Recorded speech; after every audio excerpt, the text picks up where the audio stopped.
ayer a la 1 de la mañana, de la madrugada, de lo que sería el 17 de febrero, o sea, ayer sábado, sabíamos ya por los medios y por algunos canales que habían dado la autorización los mandos ucranianos, en concreto el comandante de las Fuerzas Armadas ucranianas, el general Oleksandr Sisky, para retirarse de Avdiivka. Y digamos que la cosa ya llegaba un poco tarde. Se había estado hablando, ha habido informaciones de que ha habido retirada durante la última semana de Avdiivka. Y bueno, digamos que el grueso seguía todavía allí en Avdiivka, ¿no? Con lo cual, cuando a la mañana siguiente ya nos despertamos y empezamos ya a ver la información que circulaba, pues ya pudimos comprobar hasta qué punto la retirada no había podido llevarse a cabo, por lo menos por parte de los que estaban allí. A lo mejor algún pequeño grupo, del que no tenemos noticia, pudo salir por la estrecha franja que quedaba, pero lo que sería la mayor parte de las tropas que había allí, algunas fuentes hablan de unos muertos y heridos, podría haber pues unos 2000. No está confirmado eso, no, nosotros tampoco vamos a entrar de momento en esa cuestión. No. Y bueno, esto la verdad es que dejaba en una situación a Ucrania bastante mala, ¿no? Porque era de los peores escenarios. Además, hacia el mediodía ya se empezó a confirmar que Rusia empezaba a tomar algunas posiciones en la ciudad y ya para las 2 de la tarde ya teníamos noticia de que habían tomado el control del casco urbano. Unas horas después supimos que también habían controlado el área industrial que hay al noroeste, por Ujú. lo cual era pues casi una victoria completa, ¿no? Porque no era solo controlar lo que era el área del caldero interior que había quedado, sino también ese área industrial que tantos problemas y tantos quebraderos de cabeza había dado a la ofensiva rusa, ¿no? Se había formado ahí un núcleo de resistencia bastante fuerte y sin embargo por los ucranianos entendemos que se habían optado por retirar de allí porque la situación no era favorable para organizar ahí una resistencia con posibilidades de éxito, ¿no? Sobre todo con el frente más al sur, unos kilómetros más al sur, que estaba pues roto. De hecho, a día de hoy sigue roto y se están reportando más avances hacia el oeste. Ahora hablaremos de esta cuestión. Ujú. Bueno, y además son tantos los puntos clave, yo creo que vamos a ir acercándonos a esa ciudad, que es ese territorio que veis en color amarillo, pero bueno, ahora que tenemos esta perspectiva un poquito más amplia, veis lo clave que es controlar este enclave, mejor dicho, ¿no?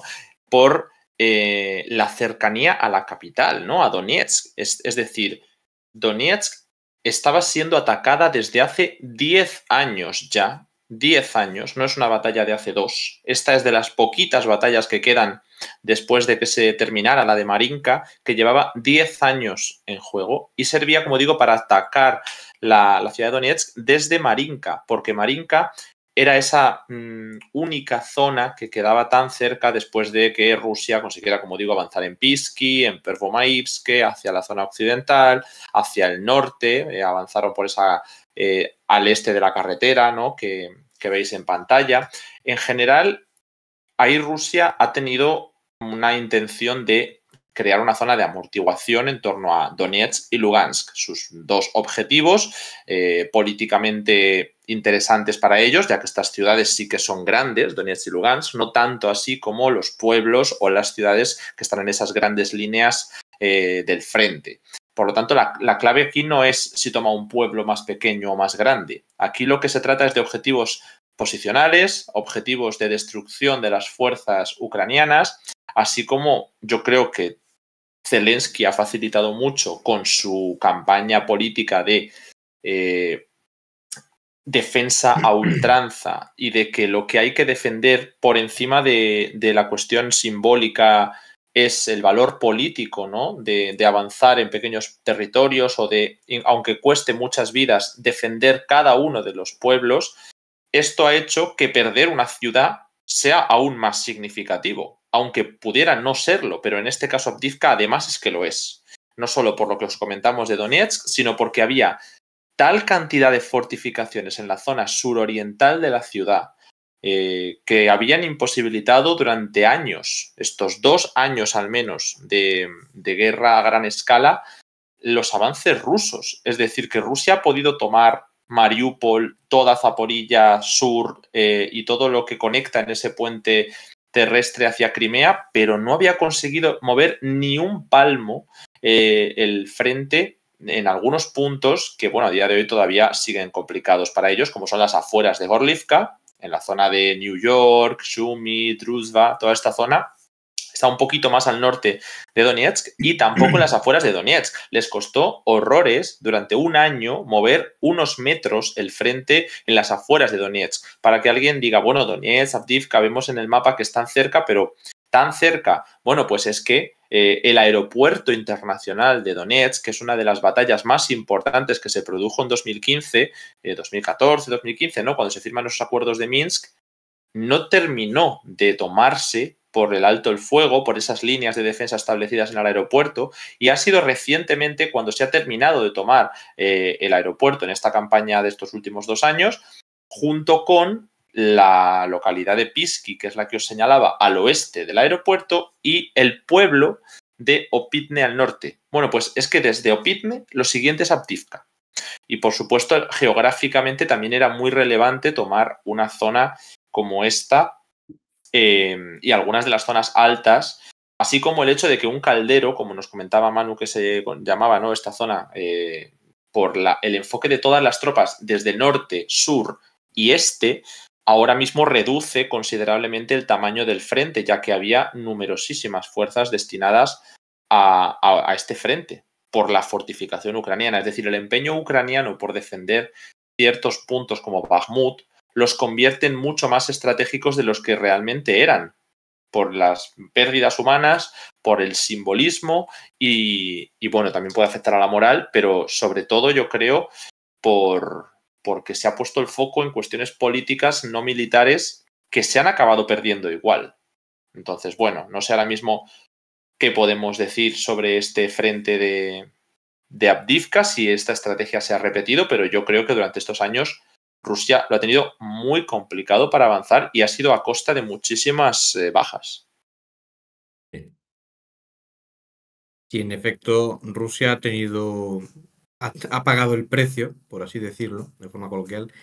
Avdiivka hay que recordar que es una posición bastante fortificada. Bueno, ya no está en esa situación, pero bueno. Era una de las zonas más fortificadas que disponía el ejército ucraniano en el frente de Donbass. Mm, Estaba en primera línea desde el año 2014, primera línea de frente había quedado, y como ya le comentaba Alejandro, el área metropolitana de Donetsk estaba a escasos kilómetros al sur, ¿no? Entonces, se había instalado allí no solo las fortificaciones y una base militar importante, sino también lo que podríamos denominar una base de artillería. Allí había una base artillera que operaba sobre toda esta área metropolitana de Donetsk, y esto efectivamente suponía un problema por ejemplo, para la República Popular de Donetsk y sus fuerzas, y además el hostigamiento que ha habido contra la población civil, los bombardeos recurrentes, que ha habido pues hasta hace unos meses, creo que fue en octubre, finales de octubre, principios de noviembre, que se tuvieron que cancelar porque la situación ya del frente con el ataque ruso había sido bastante, en fin, no permitía mantener esa campaña de bombardeos, ¿no? La artillería se tuvo que reorganizar. Entonces, esto hacía de Avdiivka un objetivo bastante apetecible desde un punto de vista militar, por la parte estratégica, pero también político y propagandístico, podríamos decir, ¿no? Uh-huh. Evidentemente, el coste pues, ha sido fuerte, parte por las fortificaciones que ha habido, por las fuerzas ucranianas que han estado en una buena disposición defensiva, a pesar de, como digo, por las dificultades derivadas de ese semisitio en que se encontraban, sobre todo por los avances que hubo a partir de 2022, ¿no? Como decía Alejandro, pues la parte del aeropuerto se completó y se avanzó hacia el norte, hacia lo que sería el sur de Avdiivka, y desde el norte pues también hubo movimiento de tenaza, que llegó hasta lo que sería un poco el norte de Stepove, ¿no? Uh-huh. De Stepove y la colina de la basura, que eso pues luego se consiguió tomar, por lo menos la colina, a principios, si no recuerdo mal, creo que fue finales de octubre, principios de noviembre. Y ya desde ahí sí se empezó a ver que había un riesgo, digamos, sobre Avdiivka. Luego, a destacar también pues la estrategia rusa que al principio, luego pues ha habido ahí una revisión de la estrategia, pero sí que es verdad que la táctica estratégica, la estrategia rusa dejaba que desear al principio. Uh-huh. aquellos ataques que generaron tantas bajas, ¿no? Aquellos asaltos. Eso pues se ve que hubo ahí cambios. Aparentemente ha habido ahí cambios en por lo menos en la línea a seguir y sobre todo también creo que entre la actitud de los oficiales, ¿no? No sé si habrá habido cambios de oficiales a cargo de las tropas. Algo se ha comentado al respecto, pero yo no me he podido cerciorar. Pero sí es evidente que a partir de noviembre, diciembre hubo un cambio significativo y además que para entonces ya se empezó a hacer evidente que Avdiivka estaba ya al margen del desgaste que podían tener los rusos. Estaba ya en una situación más complicada. Al hilo de lo que comenta Alejandro, yo quisiera señalar una cuestión que pasa desapercibida. Cabe recordar que cuando empieza la batalla de Avdiivka es hacia el 10 de octubre. Es el 10 de octubre cuando empieza, si no recuerdo mal. Que ya pues para mediados de octubre se podía hablar sin dudas de que había una ofensiva generalizada en aquel sector. En Zaporilla ya estaban los estertores. La contraofensiva ucraniana ya se sabía que estaba fracasada y que no daba para más. Pero Rusia, digamos que con el desgaste que tuvo en Zaporilla, eh, me vais a disculpar que hay un momento que no puedo hablar. Te preocupes. Por el, Si quieres que con el continúe. desgaste que tenía Vale, Zaporilla, perdona. digamos que. Sí, era hacer una pausa. Con el desgaste que tenía Rusia en Zaporilla, digamos que es notable la circunstancia de que pudieran, al margen de las bajas que habían tenido todo el verano, y también las bajas que habían tenido en Bakhmut, que eso también es importante señalar, es notable que pudieran desarrollar esta operación al margen de todo aquello, ¿no? Que ellos ya pues tenían sus planes, sus recursos, y que esto pues es una cuestión que iba al margen de lo que ocurriera en Zaporilla, de lo que ocurriera o hubiera ocurrido en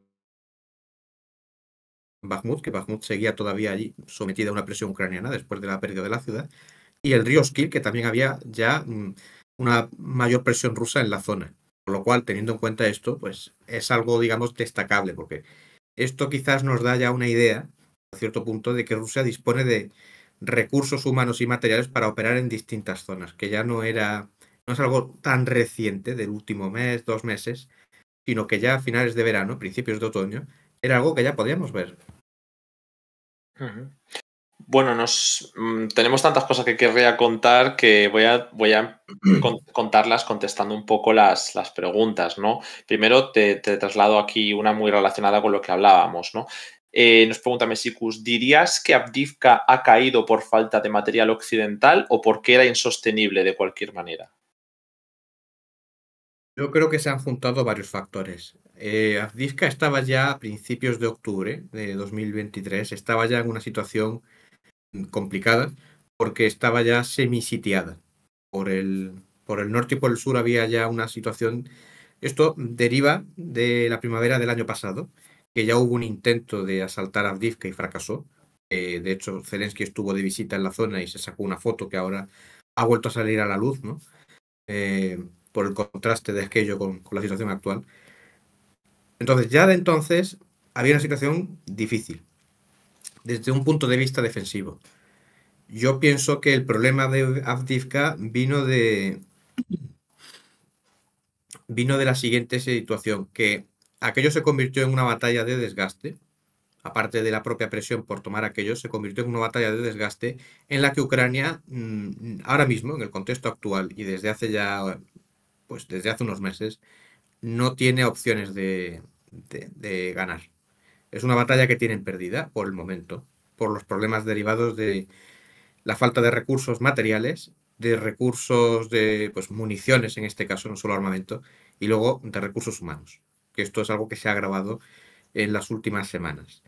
Entonces, desde el momento en que Avdiivka se convirtió en una batalla de desgaste, que a largo plazo no podían mantener por aquello de no mandar más refuerzos, yo creo que ahí Avdiivka la tenían perdida.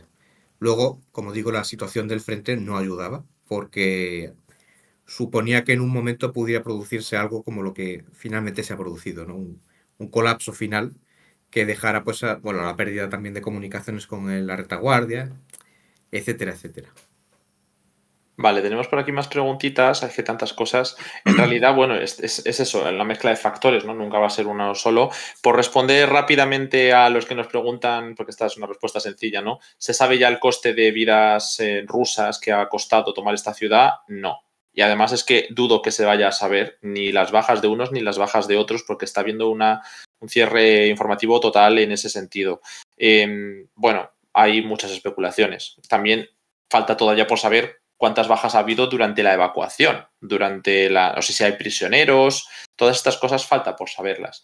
Así que bueno, lo vamos a ir viendo. Y nosotros lo que podamos conocer os lo iremos trasladando. Pero creo que es interesante por la forma en la que se ha tomado, y aquí voy a aprovechar para comentar una cosa que nos comenta Anastas Mikoyan en el chat.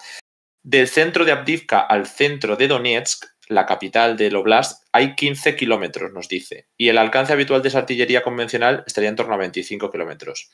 Claro, hay muchas cuestiones que son militarmente interesantes, pero una de las claves era la que nos traía antes Manu, de la cercanía a Donetsk, del uso como base de artillería.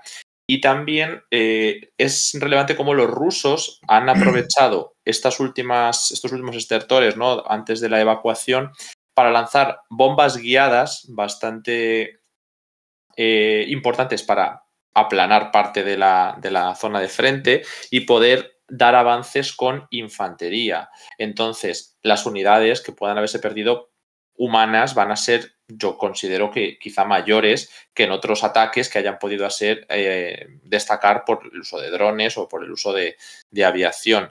Es decir, es importante, ¿no? Los asaltos urbanos con infantería que se han visto, y para obligar a los ucranianos a retirarse y esa zona de nadie, ¿no? Tierra de nadie, ir tomándola a los rusos, se ha atacado con ese tipo de armamento, ¿no? Con bombas guiadas.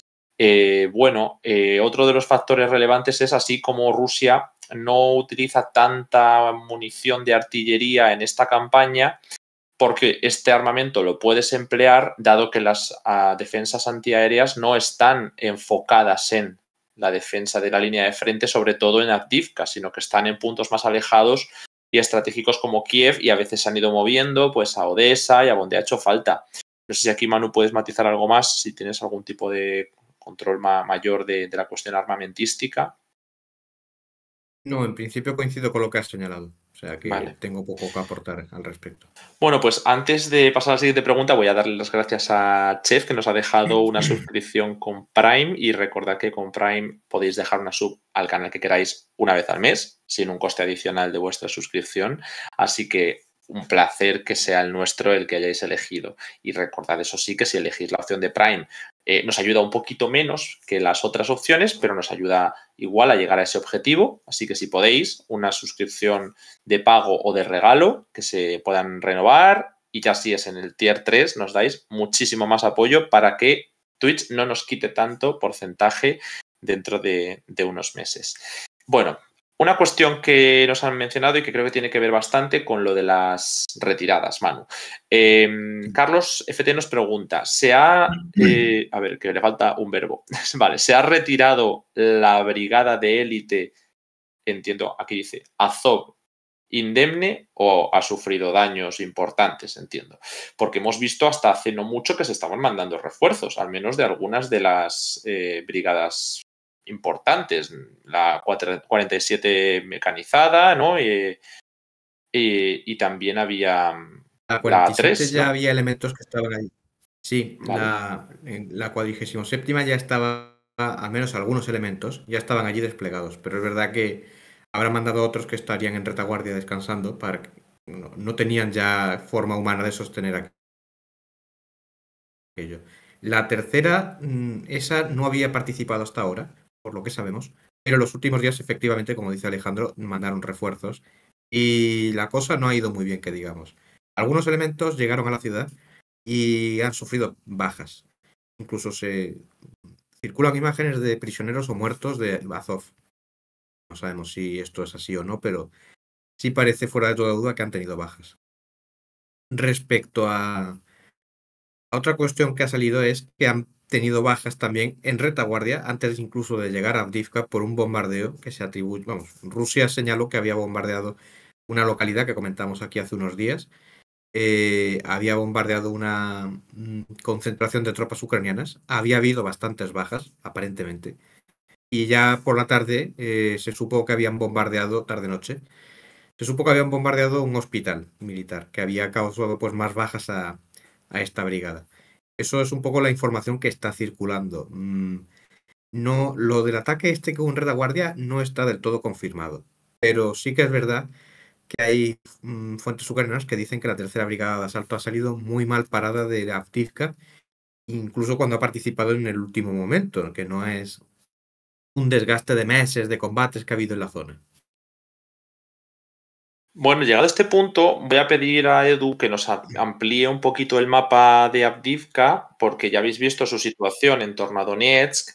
Veis que ha habido avances en el sur, son avances de Marinka, son avances en torno a Novomijailivka, veis avances en el norte, pero lo que es el propio frente de Avdiivka es interesante para contestar una pregunta que nos estáis haciendo muchos. Voy a leer la de Medulio, que lo ha destacado. ¿Dónde está el próximo punto fuerte de las fuerzas ucranianas donde puedan establecer sus fuerzas? Y muchos también os preguntáis hasta dónde se está realizando la retirada, qué ha pasado con la Stoshkine, es decir, ¿qué ha pasado con la zona de pueblos? Que es la que os hemos contado 1000 veces, ¿no? Que los rusos estaban intentando cerrar el caldero de alguna manera por esa zona de los pueblos en el oeste, pero finalmente pues han presionado tanto por el norte y por el este, más por el norte quizá, porque es donde se cortó la última vía de comunicación terrestre, ¿no?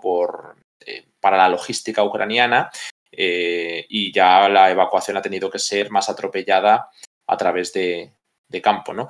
Bueno, la cuestión entonces es que al presionarse por el norte se ha producido una retirada masiva y no ha habido que ir calle a calle como se hizo en Bakhmut y como parece que se pretendía hacer por el frente sur desde las dachas y ese avance desde la zona del aeropuerto de Donetsk y de todos estos avances que os comentábamos antes, ¿no? Vale, entonces, ahora la cuestión, voy a necesitar que lo muevas un poquitito más para que veamos la zona de pueblos al completo. Son varias líneas de defensa, voy a ir mencionándolas para que las podamos ver todos, que no tenemos por qué sabernos las de memoria, ¿no? Y menos hoy que viene tanta gente. Claro, ahí te voy a decir. Tenemos Avdiivka en color amarillo y en color azul, justo al lado, vemos las supuestas líneas de defensa que se pueden establecer. El primer pueblo que queda en la zona occidental es la Stoshkine, pero hay una primera línea que se conoce, bueno, como esa línea menos fuerte desde Stepove hasta Skiberne. Stepove es un pueblo que en la práctica, bueno, un pueblo es una aldea de 4 casas que en la práctica está tomado por Rusia en la zona, en la mitad de las mismas, y habrá tierra de nadie en torno al mismo. Entonces, Stepove probablemente sea un pueblo que no se pueda conservar. Los rusos han vuelto a presionar hacia el norte en esa zona, concretamente hacia al norte de Berdichi, y esto puede hacer que la primera línea de pueblos sea absurdamente inverosímil. O sea, no tendría ningún sentido ahora mismo pensar que los ucranianos vayan a establecerse en Stepove, la Stoshkine y Skiberne. Ya ayer, cuando se estaba produciendo la caída de Avdiivka, y lo podéis ver en el saliente de color amarillo hacia la Stoshkine, se ve cómo los rusos están avanzando hacia ese pueblo. Es decir, los rusos no se han parado en Avdiivka. Y efectivamente, como nos decís muchos en el chat, hay reportes durante todo el día de hoy de que los rusos han avanzado hasta el propio pueblo, es decir, que la Stoshkine estaría ya bajo control ruso. Nosotros no lo hemos marcado en amarillo, pero si estáis viendo este vídeo en diferido, echadle un ojo en nuestra página web, el mapa de Ucrania, que es gratis para todo el mundo, o sea que aquí no hay promoción de nada, porque igual hemos actualizado el mapa, es decir, la batalla de Avdiivka nos ha hecho actualizar el mapa como 2 o 3 veces al día por lo rápido que ha caído la ciudad en el momento en el que se ha cortado esa vía de comunicación. Y en ese momento, además de ir hacia la Stoshkine, se reportaba que Rusia quería presionar hacia Skiberne desde el sur, desde Bodiane. pero no es algo que se haya podido confirmar. En cualquier caso, los ucranianos no parece que se vayan a establecer ahí, en ninguno de estos pueblos. La otra línea de pueblos que sí que se ha comentado bastante es la que llega desde Berdichi, Semenivka, Orlivka y Tonenki. Estos 4 pueblos son los que nos preguntabais en el chat. ¿Es posible que los rusos lleguen hasta Orlivka? Porque Orlivka es el primero detrás de esa, no sé si llamar carretera secundaria, pero hay una vía de comunicación que una vez tomado el Astoskine está a nada, está a un palmo de Orlivka. Y Orlivka sí que es un punto donde puede haber algo de batalla si finalmente se establecen ahí. Yo no digo que vaya a caer todo esto. Yo no digo que todo esto vaya a caer. Yo lo que señalo es los reportes que están llegando de que efectivamente los ucranianos no se han parado ahí. De hecho, y por eso es importante señalar esta línea de pueblos, la segunda, ha habido algunos analistas del campo pro-ucraniano más vinculado a Europa que se han mostrado muy sorprendidos de que la retirada de Avdiivka, aunque sí que hay un consenso mayor de que se ha realizado tarde, porque si se iba a realizar, pues se podían haber conservado más vidas en ese proceso de retirada, hay pocas explicaciones de por qué Ucrania se ha retirado de la zona norte, de la zona industrial, no solo de la ciudad, porque lo que estaba quedando embolsado, entre comillas, es decir, en el caldero, es toda la zona urbana, pero no la zona industrial.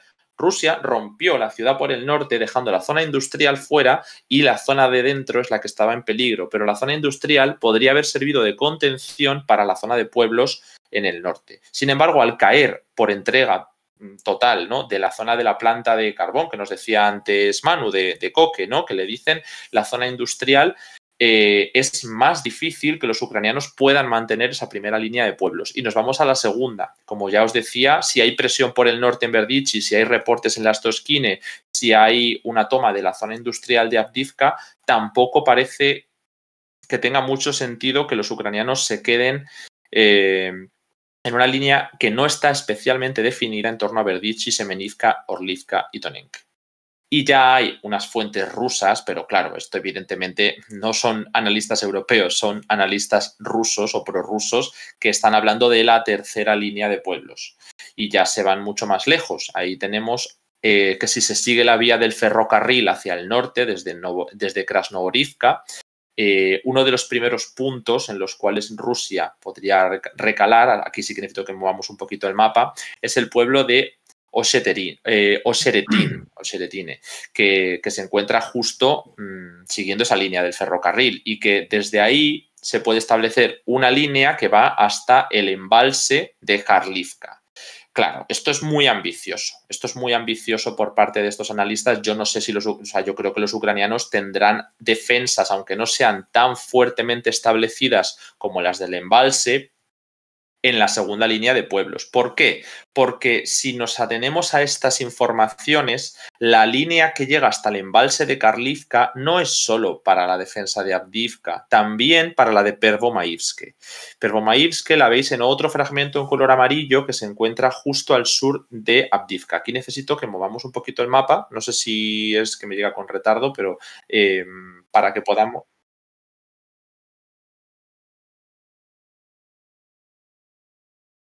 Vale, estamos en el norte. Bueno, necesito que se vea un poco más amplio, ¿vale? Pervomaivsk se encuentra justo al sur, también en color amarillo. Y esa ciudad es la continuación de la batalla del aeropuerto de Donetsk, la batalla de Pisky, estas que os he comentado antes. Si nos atenemos, por lo tanto, a lo que dicen esas fuentes prorrusas, que ya digo, con muchísimas pinzas, porque no sabemos hasta dónde se va a retirar Ucrania, yo creo que la segunda línea de pueblos es algo viable, habría que meter en la misma dinámica la batalla de Avdiivka y la de Pervomaivsk. Y la de Pervomaivsk va avanzando, pero va avanzando lentamente. Es verdad que ya hay como un 40% de la ciudad bajo control ruso.